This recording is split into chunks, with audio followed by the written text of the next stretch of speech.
안녕하세요. 마음으로 청지사 유중원입니다. 이번 시간에는 청소년의 자아 정체감에 대해서 같이 한번 이야기를 해보려고 해요. 특히 청소년들에게 설명을 조금 하려 그러면 쉽지가 않은데요. 이제 그렇다고 할지라도 여러분들이 기본적인 자아 정체감에 대한 베이스, 이론적인 내용을 이해를 하고 나면 나중에 나름대로 본인만의 설명을 만들 수 있지 않을까 생각이 되어져서 자아 정체감에 대해 어떤 이론적인 기본적인 내용을 설명드리고자 합니다. 먼저 에릭슨이 이야기하는 자아 정체감에 대해서 얘기를 할 거예요. 여기서는 에릭슨의 발달 단계 전체를 얘기하는 건 아니고요. 자아 정체감에 대해서 이야기했다라는 정도만 얘기해 드리고요. 그 다음에 자아 정체감의 4가지 고려 요인이라는 것이 있는데요. 요 내용을 여러분과 나눠보고자 합니다. 요 자료는요. 한국 청소년 개발원에서 만든 청소년 학 개론의 내용을 참조를 하였습니다. 먼저 에릭슨이 이야기하는 자아 정체감입니다. 자아 정체감은요. 에릭슨이 처음 사용한 말로 인간이 전생에 걸쳐서 반드시 획득해야만 하는 발달 과업임과 동시에 청소년기의 핵심적인 과업이 되겠습니다. 자아 정체감은 인간이 반드시 획득해야만 하는 과제이며 생애 교육의 내용으로 이러한 과제 또는 교육 내용을 습득하는 데 있어서 결정적인 시기가 바로 청소년기라고 이야기를 했습니다. 자아 정체감이란 일반적으로 나와 무엇 그리고 무엇과는 동일하다는 의미를 가지게 되는데요. 예를 들어서 나는 한국인이다. 나는 청소년이다. 와 같은 이런 형태의 말을 여러분들이 자아정체감의 하나의 예로 볼 수가 있겠습니다. 자아정체감을 이야기할 때 고려해야 할 4가지 요인이 있는데요. 첫 번째가 뭐뭐로서의 나 간의 통합감, 그 다음에 과거의 나, 현재의 나, 그리고 미래의 나에 간의 연속감, 그 다음에 세 번째가 주체적 자아와 객관적 자아 간의 조화감, 그리고 네 번째가 나는 나다라는 실존주의의 4가지 고려 요인을 살펴봐야 될 것 같습니다. 먼저 첫 번째, 뭐뭐로서의 나 간의 통합감입니다. 한 개인은 다양한 지위와 역할을 부여받고 있는데 이러한 상태에서 자아 정체감은 어떤 지위에 어떤 역할에 있어서도 동일한 나를 유지할 수 있는 상태를 말합니다. 그러므로 자아 정체감은 참 만남의 인간관계를 가능케 하는 진정한 자아의 상태라고 할 수가 있겠습니다. 두 번째입니다. 과거의 나, 현재의 나, 그리고 미래의 나 간의 연속감이 되겠는데요. 인간이 과거와 현재, 그리고 미래를 살아가면서 일관된 나를 유지해가는 것을 말합니다. 어제까지는 그런 사람이었고, 오늘은 이런 행동을 하는 사람이고, 내일은 어떤 행동을 할지 짐작을 할 수 없는 나의 모습이 아니라 자신의 행동에서 항상 신뢰감을 느낄 수 있는 자아의 시간적 연속감을 이야기합니다. 이것은 자신과 타인에게 믿음을 주고 정신적 안정감을 주며 삶의 가치를 명료하게 할 수 있는 요인이라 할 수 있겠습니다. 세 번째 요인은요. 주체적 자아와 객체적 자아 간의 조화감이 되겠습니다. 내가 나 자신을 볼 때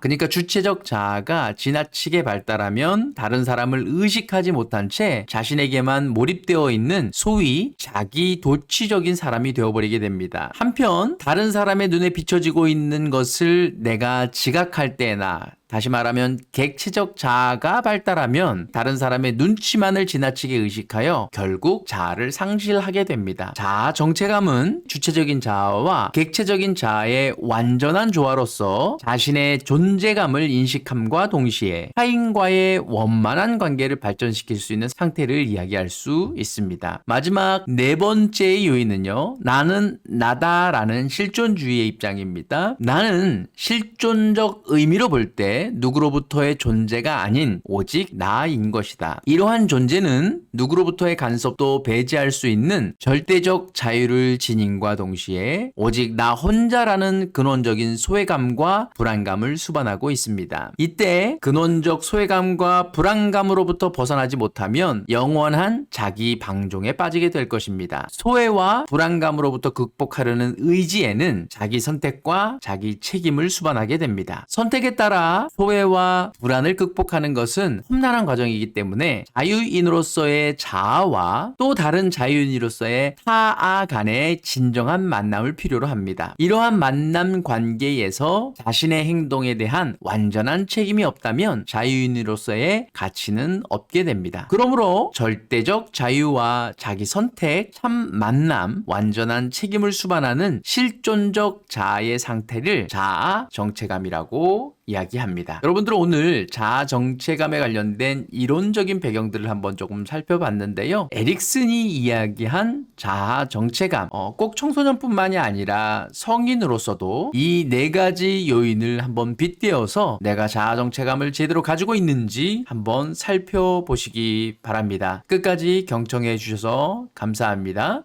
즐거운 하루 되십시오.